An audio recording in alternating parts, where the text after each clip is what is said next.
Oke, selamat sore Bang Srideren. Sore. Bang, boleh sedikit dijelaskan ini tentang kronologis permasalahannya Ibu Emilia. Boleh diceritakan sedikit kronologisnya biar saya lebih tahu dulu permasalahannya yang seperti apa. Langsung aja Bu.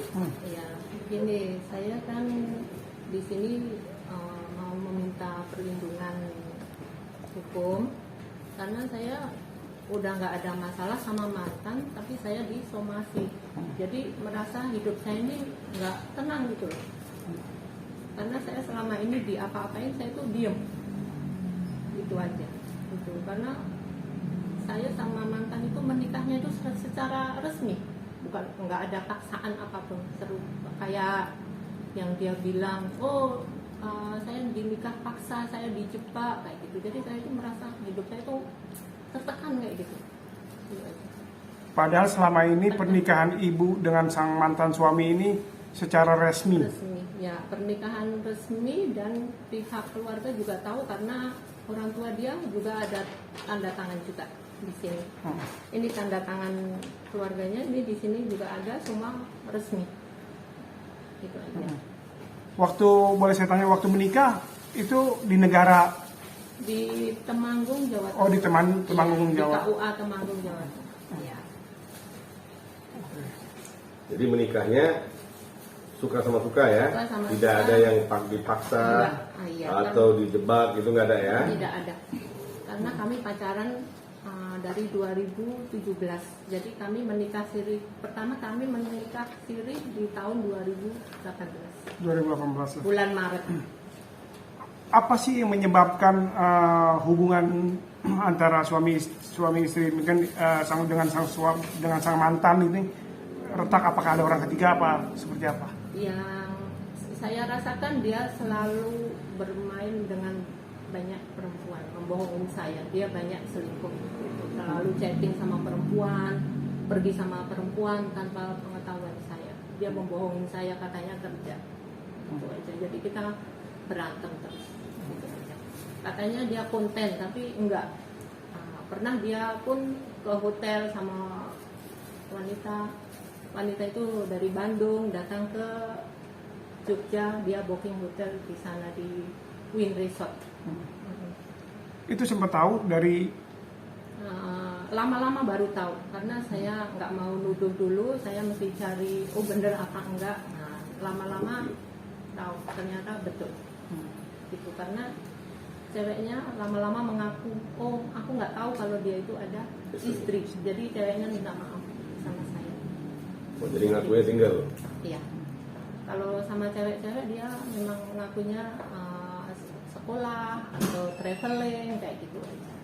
Dia nggak mengakui kalau ada istri. Oke, kalau boleh saya tahu pekerjaan sang mantan suami ini apa sih sebenarnya pekerjaan tetapnya? Konten aja di media sosial, buka YouTube. Konten aja. Kenalnya di mana Mbak awalnya? Cikal bakalnya gimana? Saya kenalnya di Malaysia, sama-sama kerja. Mbak kerja apa di Malaysia dulu? Saya kerja jual buah-buahan. Mantan suaminya? Kerja di restoran. Sebagai apa? Di kasir, kadang dia masak, karena kan kalau di Malaysia itu kerjanya kadang masak, kadang di kasir. Yang saya tahu itu aja. Selama berumah tangga dengan sang mantan ini, apa aja sih mungkin permintaan dia yang selama ini mungkin banyak harta atau apa, uang yang dihambur-hamburkan? Ya, dia paling beli baju, dia minta laptop, drone, gimbal yang buat itu kamera. Jadi kepentingan untuk kepentingan dia. Mbak yang beli semua? Semua pakai uang saya. Waktu dia datang dia juga nggak pakai, bawa uang 10 juta itu duit saya juga. Karena dia pertama kali datang 2018, saya kasih 10 juta. Di tahun 2019 dia bawa lagi itu yang 10 juta, tapi yang 8 juta untuk kita ke kedutaan Pakistan yang di sini, Jakarta. Itu untuk bayar NOC itu 8 juta yang saya ingat itu. Oke. Oke, selain itu tadi ada sempat bilang apa? Sampai jual tanah ya buat DP mobil ya? Mobil. Iya. Terus setelah itu nggak ada angin, nggak ada hujan, setelah 1 tahun dinyatakan sudah bercerai gitu ya? Tidak ada pemberitahuan sebelumnya Dia gitu? pergi ke Jakarta di Februari. Dia setelah dapat semua, udah ada handphone, ada semua, ada mobil, dia pamit saya itu ke Jakarta mau bisnis, mau kerja. Terus katanya, oke, saya izinin, sebagai istri saya mesti izinin dukung suami sukses. Nah setelah itu, nah dia ini juga mau memalsukan tanda tangan juga, tapi udah ketahuan saya. Memalsukan tanda tangan apa? Dia mau EPO. Oh, Dia mau EPO kan, dia baru saja, dia datang ke saya itu sambung kitas, dia baru sambung kitas yang untuk 2 tahun. Setelah itu dalam berapa bulan kayak gitu dia datang lagi ke saya, karena udah ketahuan dia mau EPO, mau tanda tangan, malsuin tanda tangan saya. Tapi pihak imigrasi yang di Wonosobo Temanggung itu nelpon saya, bener Emilia mau ini? Enggak, saya bilang enggak. Saya bilang kalau masih terusin saya akan minta Lapor. berarti udah ada upaya untuk Pemalsuan. memalsukan tanda tangan Mbak ya? saya, iya, Oke, di imigrasi mana? Wonosobo. Wonosobo ya? Uh-uh. Iya. Oke, Lanjut. oke Mbak. Sekarang apa sih yang ingin Mbak lakukan dengan menempuh jalur hukum bersama Bang Deren ini? Karena saya merasa tertekan dan dia kayaknya yang saya tahu ini banyak korban-korban, cuman mereka nggak mau speak up saja. Mungkin malu kah atau apa gitu. Jadi saya sama si Penny aja yang di media sosial, karena memang saya viralnya dari situ juga.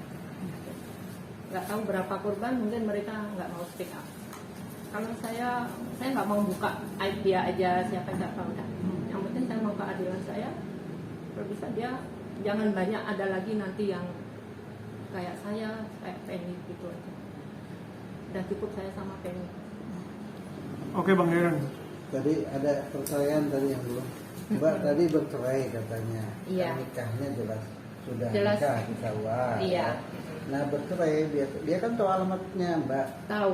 Apa Mbak nggak ada panggilan dari pengadilan? Enggak ada. Mbak tahunya dialamatkan ke mana? Enggak tahu, ini tahu-tahu saya kan, Di sosial saya media. sebagai istri kan bingung, saya itu digantung apa selama 1 tahun saya itu nunggu. Dia nggak pulang-pulang ya? Dia enggak ngasih Panggilan pengadilan nggak ada? pengadilan. Kalau dia nyerah saya kok di KUA Temanggung, saya selalu nanya, ada orang gugat saya enggak?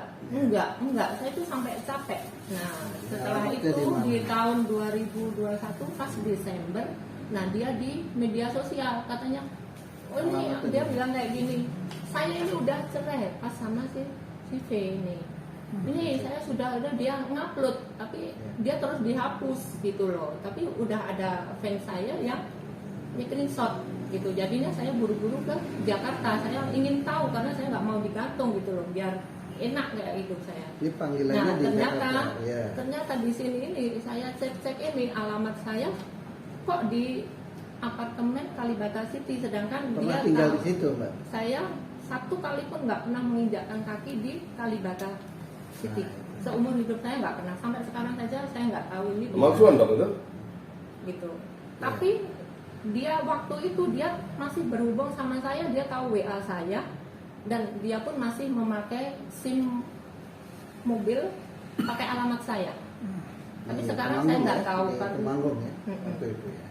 Ya, dia tahu alamat saya di Temanggung gitu. Tapi dia di sini alamatnya udah beda.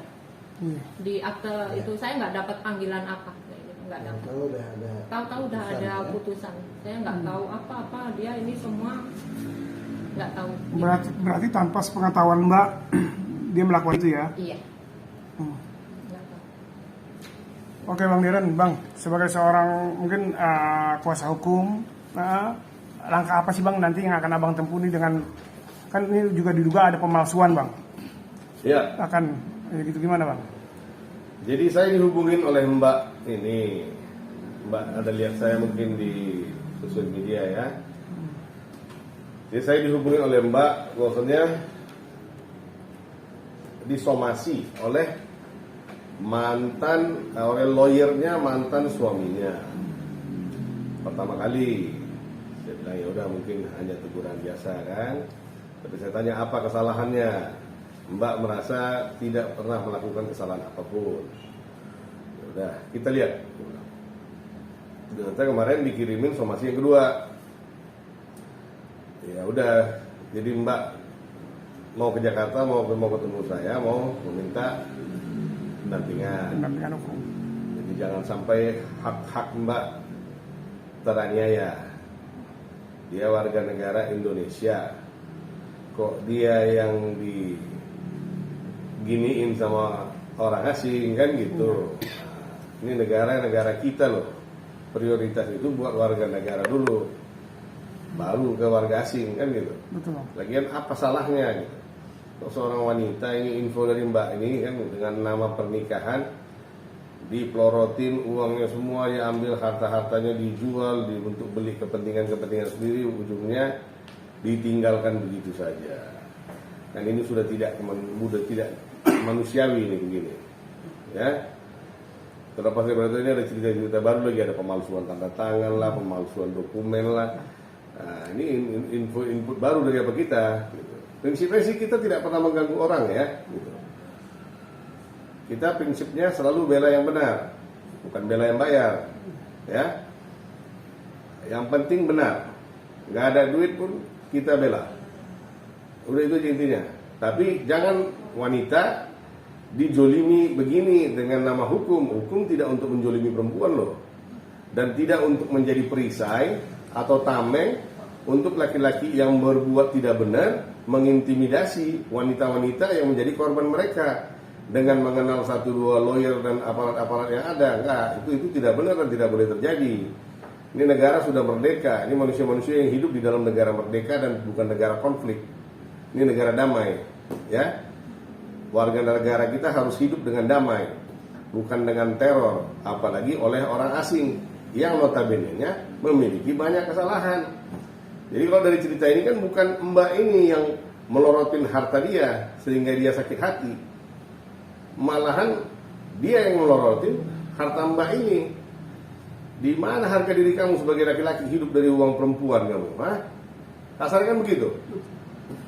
Yang namanya maruahnya laki-laki itu kan menafkahi wanita, bukan malah sebaliknya menyedot aset perempuan kan gitu.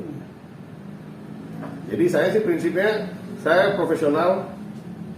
Yang namanya ada orang merasa terjolimi atas nama hukum mendatangi saya, harus saya telaah, harus saya terima. Setelah itu bagaimana proses kelanjutannya, kita akan berkabar dan akan tetap kita update.